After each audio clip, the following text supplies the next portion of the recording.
بسم اللہ الرحمن الرحیم۔ آج کی اس نشست میں ان باتوں کا ذکر کیا جائے گا جو کہ ہمارے معاشرے میں بہت زیادہ مشہور ہو چکی ہیں اور ان کا حقیقت کے ساتھ کوئی تعلق نہیں ہے۔ وہ بے بنیاد اور بے اصل باتیں ہیں، لہٰذا وہ باتیں جن کا حقیقت کے ساتھ تعلق نہ ہو ان کو جڑ سے اکھیڑ پھینکنا یہ ہماری ذمہ داری بنتی ہے۔ ان باتوں کی نشاندہی کرنا ہماری ذمہ داری بنتی ہے، لہٰذا چند باتوں کا ذکر ہم اس نشست میں کریں گے۔ نمبر 1، بعض لوگ یہ سمجھتے ہیں کہ رات کے وقت میں درخت کو نہیں ہلانا چاہیے کیونکہ درخت کو ہلائیں گے تو درخت بے چین ہوگا۔ یاد رکھیں اس کا حقیقت کے ساتھ کوئی تعلق نہیں، یہ بے بنیاد اور بے اصل بات ہے۔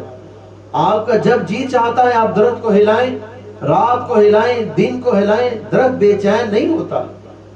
نمبر 2، بعض لوگ یہ سمجھتے ہیں کہ ایک خاص قسم کا پرندہ ہے، جب وہ پرندہ کسی بستی میں بولتا ہے تو اس بستی میں موت پھیلتی ہے، اس بستی میں لوگ مرنے لگ جاتے ہیں۔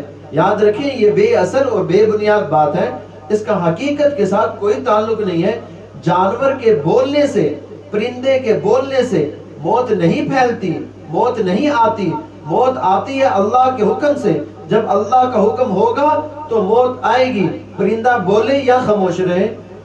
نمبر 3، بعض لوگ یہ سمجھتے ہیں کہ جھوٹا پانی کھڑے ہو کر پینا ثواب کا کام ہے، لہٰذا یہ بے اصل بے بنیاد بات ہے، حقیقت کے ساتھ اس کا کوئی تعلق نہیں۔ پانی ہے آپ بیٹھ کر پیئے، مومن کا جھوٹا اس میں اللہ نے شفا رکھی ہے، لیکن پانی کو بیٹھ کر پینا چاہیے۔ ہاں آب زمزم ہے تو آپ کھڑے ہو کر پیئے۔ نمبر 4، بعض لوگ یہ سمجھتے ہیں کہ گالی دینے سے ایمان سینے سے نکل جاتا ہے 40 روز تک۔ اگر ان 40 دنوں میں انسان مر جائے تو وہ بے ایمان مرتا ہے، ایمان سے خالی مرتا ہے۔ یاد رکھیں اس کا حقیقت کے ساتھ کوئی تعلق نہیں، یہ بے بنیاد اور بے اصل بات ہے۔ ہاں گالی دینا بری بات ہے، گالی دینے سے انسان کو گناہ تو ملے گا، لازمی ملے گا، گالی نہیں دینی چاہیے، لیکن یہ کہنا کہ گالی دینے سے ایمان نکل جاتا ہے یہ درست نہیں ہے۔ نمبر 5، بعض لوگ یہ سمجھتے ہیں کہ محرم کے مہینے میں قبروں پر تازہ مٹی ڈالنا بہت ضروری ہے، لہٰذا یہ بات بھی بے بنیاد اور بے اصل ہے، حقیقت کے ساتھ اس کا کوئی تعلق نہیں۔ یاد رکھیں آپ کا جب جی چاہتا ہے، محرم ہو، سفر ہو، ربیع الاول ہو، ربیع الثانی، کوئی بھی مہینہ ہو، کسی بھی مہینے میں آپ قبر پر مٹی ڈالنا چاہتے ہیں تو آپ ڈالیں، بالکل درست ہے۔ مقرر کرنا، مہینے کو خاص کرنا یہ درست نہیں ہے۔ نمبر 6، بعض لوگ یہ سمجھتے ہیں کہ بے وضو درود شریف پڑھنا جائز نہیں ہے۔ یاد رکھیں یہ بے بنیاد اور بے اصل بات ہے، حقیقت کے ساتھ اس کا کوئی تعلق نہیں۔ آپ درود شریف پڑھنا چاہتے ہیں، وضو نہیں ہے، بے وضو ہے، تو بے وضو درود شریف پڑھنا جائز ہے۔ بے وضو تو قرآن کریم پڑھنا بھی جائز ہے۔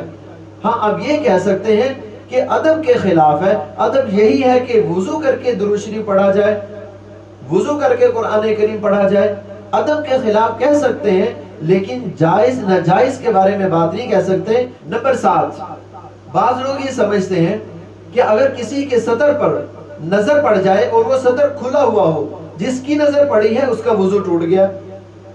یاد رکھیں یہ بے بنیاد بات ہے، بے اصل ہے، حقیقت کے ساتھ اس کا کوئی تعلق نہیں۔ کسی کے سطر پر نظر پڑنے سے یا اپنے سطر پر نظر پڑنے سے وضو نہیں ٹوٹتا، سطر پر نظر پڑنا یہ نواقض وضو میں سے نہیں ہے۔ نمبر 8، بعض لوگ یہ سمجھتے ہیں کہ زچہ کے ہاتھ کی بنی ہوئی کوئی چیز، ایک ہوتا ہے بچہ، ایک زچہ کے ہاتھ کی بنی ہوئی کوئی چیز وہ کھانا جائز نہیں ہے، نہ اس کا کھلانا جائز ہے۔ بھئی یہ بے اصل بے بنیاد بات ہے، حقیقت کے ساتھ کوئی تعلق نہیں ہے۔